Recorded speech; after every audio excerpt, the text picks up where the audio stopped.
Hello बच्चों, मैं नीरज आपका भारत गुरुकुल ऐप में स्वागत करता हूं। और आज जो टॉपिक हम लोग स्टार्ट कर रहे हैं वो टॉपिक होगा संघ एवं राज्य क्षेत्र।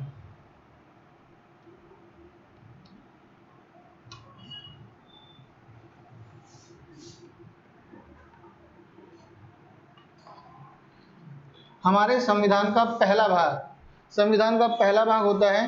टॉपिक का नाम है संघ एवं राज्य क्षेत्र। और इसके आर्टिकल की अगर हम बात करें, इसके आर्टिकल अनुच्छेद आर्टिकल नंबर 1 से लेकर कहां तक है, 4 तक। तो आर्टिकल नंबर 1 से लेकर 4 तक आपके संघ एवं राज्य क्षेत्र का वर्णन किया गया। सबसे पहले जानना जरूरी होगा कि संघ एवं राज्य क्षेत्र से मतलब क्या होगा।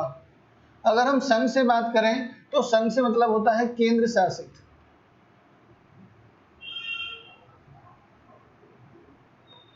दूसरा, अगर हम राज्य की बात करते हैं तो राज्य से मतलब होता है पूर्ण राज्य।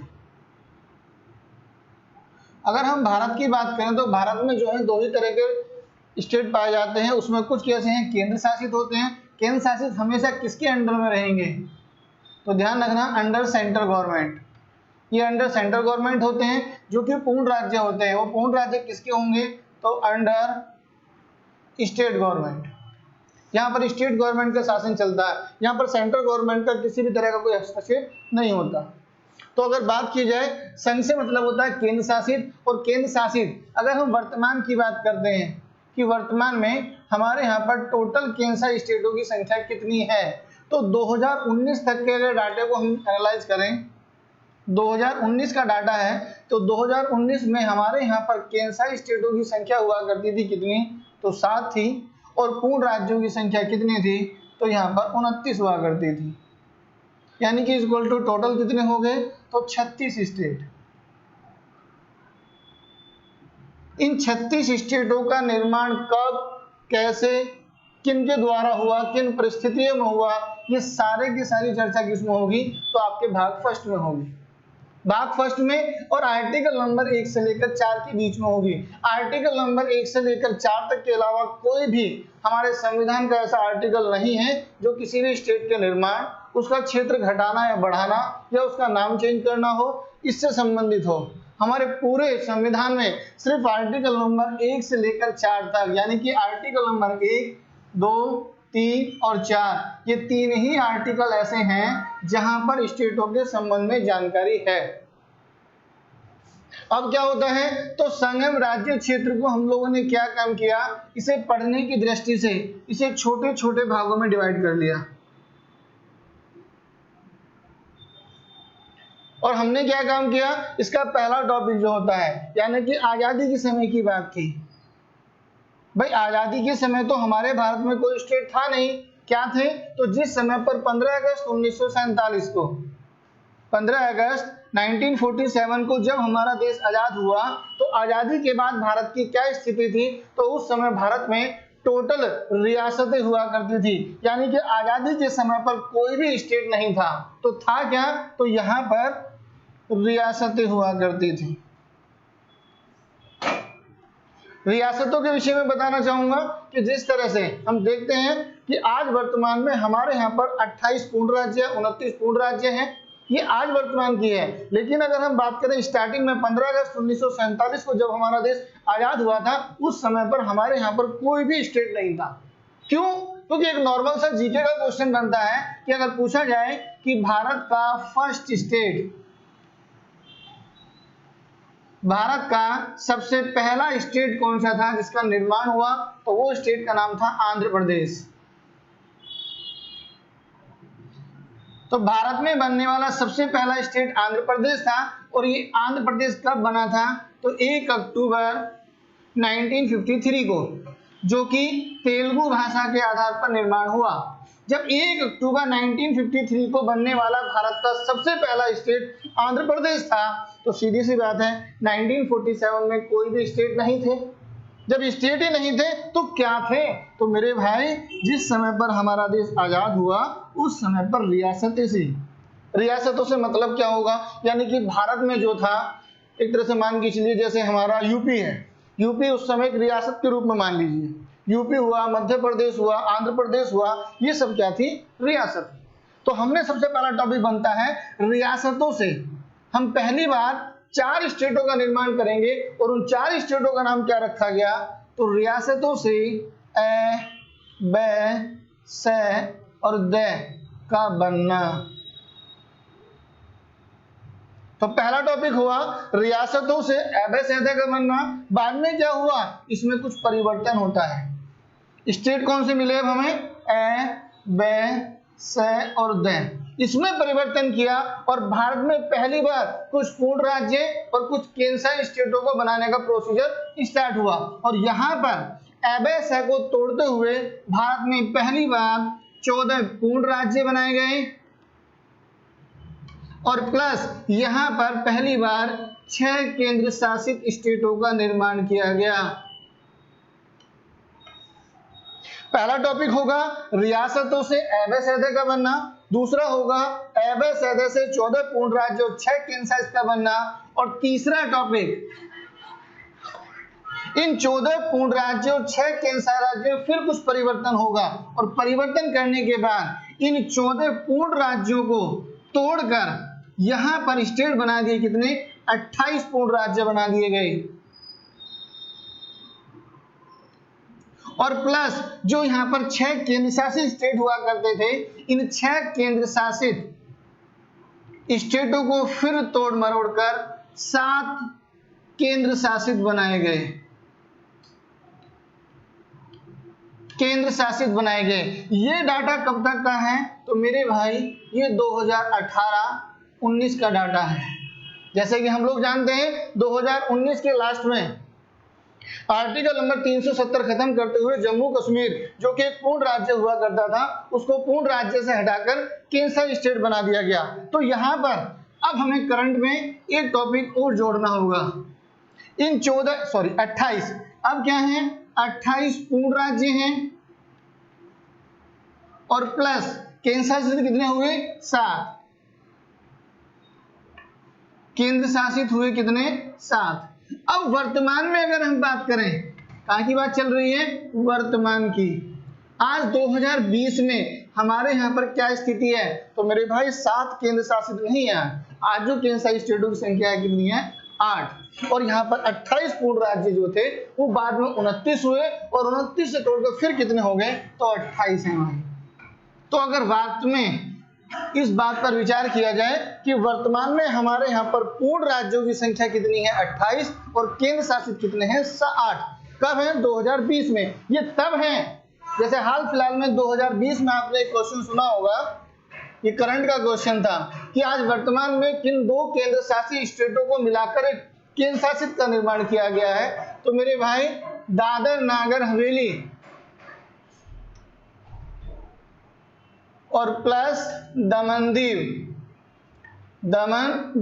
इन दोनों को मिलाकर एक जॉइंट रूप से, यानी कि इन दोनों को एक ही स्टेट में इंक्लूड कर दिया गया। उसका नाम क्या रखा, दादर नागर हवेली दमन दीव द्वीप। तो आज ये दोनों स्टेट हो चुके हैं। तो ऐसी स्थिति में अगर वर्तमान में बात की जाए तो वर्तमान में केंद्र शासित स्टेटों की संख्या कितनी होगी, 8 और पूर्ण राज्यों की होगी 28। ये है वर्तमान 2020 की बात। ये कब की बात है, ये है 2018-19 की। और ये कब की बात है, तो ये है 1956 की। और ये कब की बात है, तो ये है आफ्टर आजादी, यानी कि 1947 के समय। अब यहाँ पर एक चीज कॉमन रूप से, मतलब अगर आपको एक सामान्य भाषा में बताना चाहूँ, आज वर्तमान में हम लोग ये पढ़ रहे हैं, हम कंपटीशन की तैयारी कर रहे हैं, तो 2020 में हम लोग इसे पढ़ रहे हैं। ठीक है, हमारे से पहले हमारे पापा ने पढ़ा होगा, तो हमारे पापा के समय पर शायद क्या रहा हो, तो ये वाला पोर्शन रहा हो। उनके समय पर कंपटीशन यहाँ रहा होगा। लेकिन अगर हमारे दादा की बात करूं तो दादा के समय पर कंपटीशन कहाँ रहा होगा, तो दादा के समय पर कंपटीशन यहाँ रहा होगा। स्टेटों का निर्माण घटता बढ़ता रहता है। हो सकता है कल को इन 28 पूर्ण राज्यों से विखंडित होने के बाद स्टेटों की संख्या 30 हो जाए और 8 केंद्र शासित राज्यों से यहाँ पर 10 बन जाएं, मान के चलिए। तो ऐसी स्थिति में आने वाले समय में हो सकता है स्टेटों की संख्या कुछ और हो, तो यहाँ पर क्या होगा, उसमें उनके जो सिलेबस होगा वो बढ़ जाएगा। तो हमारी, हम कह सकते हैं कि हमारी जो औलाद होगी, हमारी जो जनरेशन आएगी, वो क्या पढ़ सकती है, ये पढ़ सकती है। हम लोग क्या पढ़ रहे हैं, ये पढ़ रहे हैं। पापा जी ने क्या पढ़ा होगा, ये पढ़ा होगा, और हमारे दादा के समय पर क्या रहा होगा, तो ये रहा होगा। इन तीनों टॉपिकों को हम लोग अलग अलग रूप से लेके चलेंगे भाई। तो सबसे पहला टॉपिक स्टार्ट करते हैं, रियासतों से अ-ब-स-द का बनना।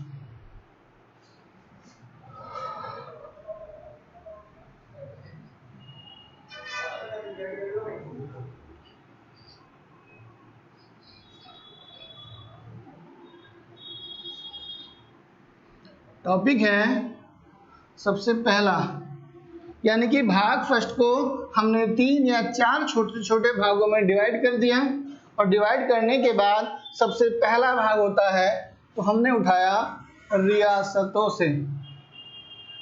रियासतों से अ, ब, स और द का बनना। देखिए अ-ब-स-द के स्थान पर आप ए बी सी डी भी रख सकते हैं, क ख घ भी रख सकते हैं, कुछ भी है, ये स्टेटों के नाम थे। तो टॉपिक स्टार्ट करते हैं। तो रियासतों से अ-ब-स-द का बनना। हम जानते हैं हमारे भारत में चाहे कोई भी राजनीतिक व्यक्ति रहा हो और चाहे कोई भी क्रांतिकारी रहा हो, देखिए दोनों का उद्देश्य क्या था, दोनों का ही उद्देश्य था देश को आजाद कराना। बट दोनों के रास्ते अलग थे। इन लोगों ने क्या काम किया, इन्होंने बिना किसी हिंसा के यूज करे हुए भारत को आजाद कराने का कार्य किया। इन लोगों ने क्या काम किया, इन्होंने हिंसा का यूज करते हुए भारत को आजाद कराने के लिए कार्य किए, लेकिन दोनों का उद्देश्य क्या था, देश को आजाद कराना। तो ऐसी स्थिति में क्या होता है, जब भारत में राजनीतिक व्यक्ति और क्रांतिकारी व्यक्ति समय समय पर मूवमेंट करते हुए भारत को आजाद कराने के लिए मूवमेंट कर रहे थे, और पूरी तरह से ब्रिटिश गवर्नमेंट को उन्होंने लाचार कर दिया कि अब हमारा भारत वो छोड़कर चले जाएं। और अब भारतीयों को लगने भी लगा कि अब उनके द्वारा किया जाने वाला कार्य कहीं ना कहीं सक्सेस, यानी कि कहीं ना कहीं सफल हो रहा है। इस चीज को अंग्रेज भी भाग चुके थे, और तत्कालीन वायसराय, डेट कब की है, 12 मई 1946, यानी 12 मई 1946 को भारत के वायसराय थे तत्कालीन वायसराय। देखिए तत्कालीन वायसराय का मतलब क्या होगा, तत्कालीन से मतलब होता है उस समय, जिस समय की हम बात कर रहे हैं, कब की बात कर रहे हैं, तो 1946 में। तो 1946 में भारत के वायसराय थे, कौन थे, तो उनका नाम था लॉर्ड वेवल। 1946 में तत्कालीन वायसराय लॉर्ड वेवल थे। लॉर्ड वेवल को भारतीय क्रांतिकारी और राजनीतिक व्यक्तियों के मूवमेंट को देखकर अब ऐसा महसूस होने लगा कि भैया अब इनका भारत छोड़ना पड़ेगा। तो उन्होंने सोचा कल को भारतीय लोग हमें यहाँ पर धक्के मार के भगाएं, इससे बेहतर है कि हम लोग खुद ही भारत को छोड़कर चले जाएं। इस चीज को दिमाग में रखते हुए 12 मई 1946 को तत्कालीन वायसराय लॉर्ड वेवल ने एक घोषणा पत्र जारी किया। एक घोषणा पत्र कह सकते हैं, इसको हम सरकारी फरमान भी कह सकते हैं, या इसको श्वेत पत्र के नाम से भी जाना जाता है। श्वेत पत्र 12 मई 1946 को तत्कालीन वायसराय लॉर्ड वेवल के द्वारा एक घोषणा पत्र, सरकारी फरमान या फिर श्वेत पत्र जारी किया, और इसके तहत उन्होंने घोषणा करी कि हम लोग भारत को 15 अगस्त 1947 को आजाद करने की घोषणा करने वाले हैं। यानी कि 12 मई 1946 को तत्कालीन वायसराय लॉर्ड वेवल ने एक सरकारी फरमान जारी किया, जिसके तहत यह घोषणा की गई कि 15 अगस्त 1947 को हम आजाद कर रहे हैं, किसको, आपके भारत को। और तय समय के अनुसार उन्होंने निर्णय भी ले लिया कि 15 अगस्त 1947 को भारत को आजाद कर दिया जाएगा। एक यहाँ पर एक क्वेश्चन और बताना चाहूंगा मैं आप लोगों को। जब हम वायसराय की बात करते हैं, ये भारत का सेकंड लास्ट अंग्रेज वायसराय था, और जबकि अगर हम बात करें कि भारत का अंतिम अंग्रेज वायसराय, लास्ट अंग्रेज वायसराय थे उनका नाम था लॉर्ड माउंटबेटन, और लॉर्ड माउंटबेटन ही वो वायसराय थे जिन्होंने 15 अगस्त 1947 को भारत को आजाद करने की घोषणा करी, और ठीक इससे एक दिन पहले 14 अगस्त 1947 को भारत से अलग पाकिस्तान का गठन कर दिया गया। ध्यान रखना, हमारा देश आजाद हुआ 15 अगस्त 1947 को, लेकिन 15 अगस्त 1947 से ठीक एक दिन पहले 14 अगस्त 1947 को पाकिस्तान को भारत से अलग कर दिया। यानी पाकिस्तान भारत से अलग करके एक अलग देश के रूप में निर्मित हो गया था, इसका निर्माण कर दिया गया था। अब यहाँ पर लॉर्ड माउंटबेटन के विषय में एक बात बताना चाहूंगा। जब 15 अगस्त 1947 को उन्होंने भारत को आजाद करने की घोषणा करी, तो लॉर्ड माउंटबेटन, जिसे कहते हैं माउंटबेटन योजना, क्या है, एक वर्ड होता है लॉर्ड माउंटबेटन। लॉर्ड माउंटबेटन योजना कब आई थी? तो 1947 में। इसके तहत माउंटबेटन तत्कालीन वायसराय लॉर्ड माउंटबेटन ने यहां पर 3 घोषणाएं करी। 3 घोषणाएं करी।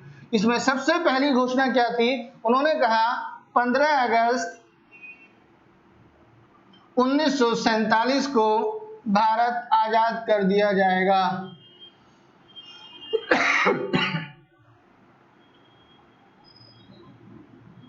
दूसरी घोषणा थी कि 14 अगस्त 1947 को भारत से अलग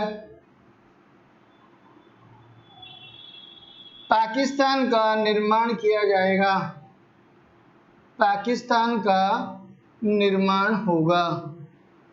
और तीसरी और सबसे इंपॉर्टेंट क्या थी? देखिए, बात चल रही है रियासतों से। अब हर रियासत में अगर मैं आपको थोड़ा पीछे लेके जाऊं, रियासत क्या है? जैसे वर्तमान में हमारे यहाँ पर 28 या 29 पूर्ण राज्य हैं, तो हर स्टेट का क्या है? एक सीएम है। ऐसी स्थिति में क्या होता था वहां, जब रियासतें थी तो रियासतों का भी अपना एक राजा हुआ करता था। यानी कि सभी की सभी रियासतें एक तरह से अपने एक राजा के अधीन कार्य किया करती थी। यहां पर सभी रियासतें जब आजाद करने की घोषणा की तो उन्हें आजादी जो मिली है वो अंग्रेजों से मिली, और किससे नहीं मिली? अंग्रेजों से मिली। लेकिन साथ ही साथ यहां पर तीसरी घोषणा के तहत उन्होंने कहा कि 15 अगस्त 1947 को भारत आजाद तो होगा, लेकिन इन सभी रियासतों में से जो भारतीय संघ में शामिल होना चाहती हैं वो भारतीय संघ में शामिल हो, और जो अपने आप को स्वतंत्र राज्य के रूप में स्थापित करना चाहती हैं तो वो अपने आप को स्वतंत्र रखें। यहां क्या कहा कि जो रियासतें भारत में शामिल होना चाहती हैं, भारत में शामिल होना चाहती हैं, वो शामिल हों, और जो नहीं होना चाहती, और जो नहीं होना चाहती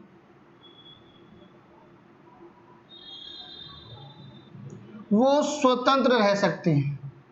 वो स्वतंत्र रह सकते हैं। यानी कि यहां पर यह कहा गया कि जो रियासतें भारत में शामिल होकर एक संघ के रूप में स्थापित होना चाहती हैं वो हो सकती हैं, लेकिन साथ ही साथ रियासतों को यह भी अधिकार दिया गया कि अगर वो चाहें एक स्वतंत्र रियासत के रूप में भी कार्य कर सकती हैं। ये 3 घोषणाएं करी। क्लियर हुआ? आगे सुनिए।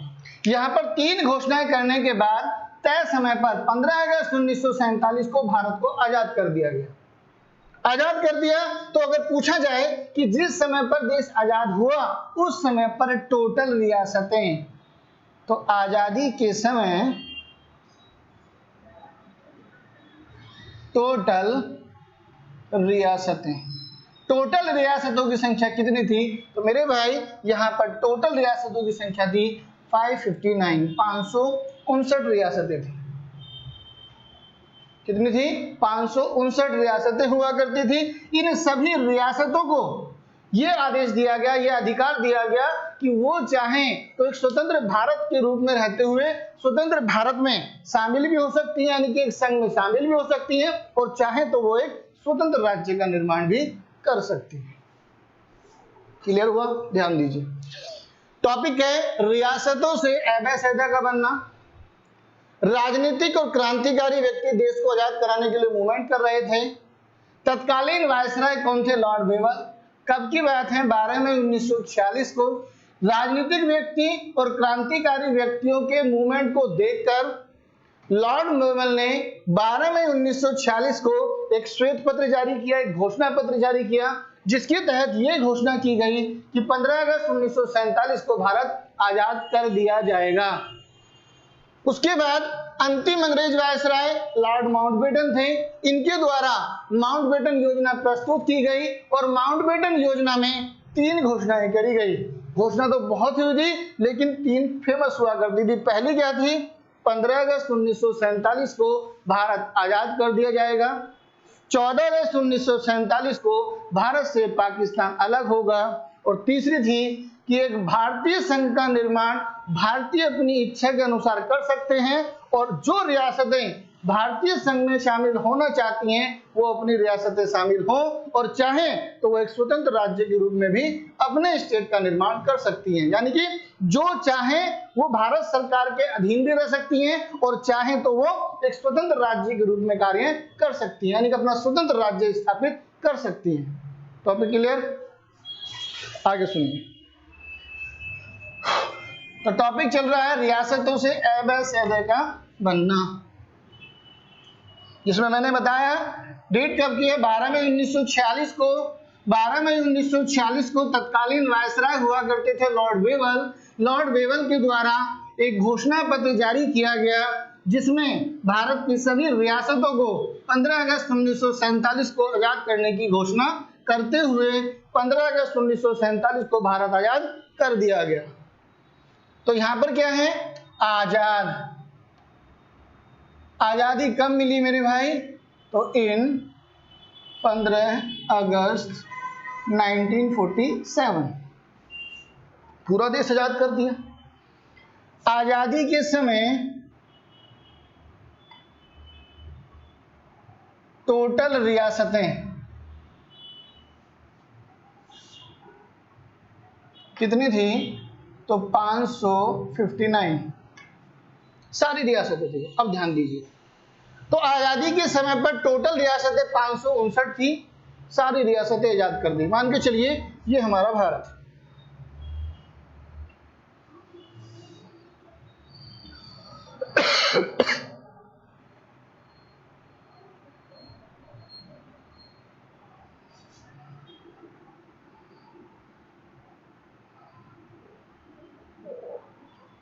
ये हमारा भारत। और भारत जो था, मैंने कहा टोटल रियासतें कितनी है? 559, यानी कि इस पूरे के पूरे देश में ये 559 रियासतें जो हैं ये सब अलग अलग क्षेत्र हैं। ये मान के चलिए मणिपुर है, यहाँ अरुणाचल प्रदेश है, यहाँ पर मणिपुर हुआ, त्रिपुरा हुआ, मेघालय हुआ, पश्चिम बंगाल है, बिहार है। इस तरह से जो था पूरा भारत जो था लगभग 562 रियासतों से बटा हुआ था। देखिए 559 रियासतों से मतलब क्या है? यानी कि पूरा भारत जो था ये 559 रियासतों के रूप में बटा हुआ था और हर स्टेट का अपना क्या था? एक राजा था। हर रियासत का अपना एक राजा था। 15 अगस्त 1947 को हमारा देश आजाद कर दिया गया और यहां पर अंतरिम सरकार के माध्यम से अंतरिम सरकार के माध्यम से हमारे देश के प्रधानमंत्री बनाए गए थे मिस्टर पीटी नेहरू, पंडित जवाहरलाल नेहरू।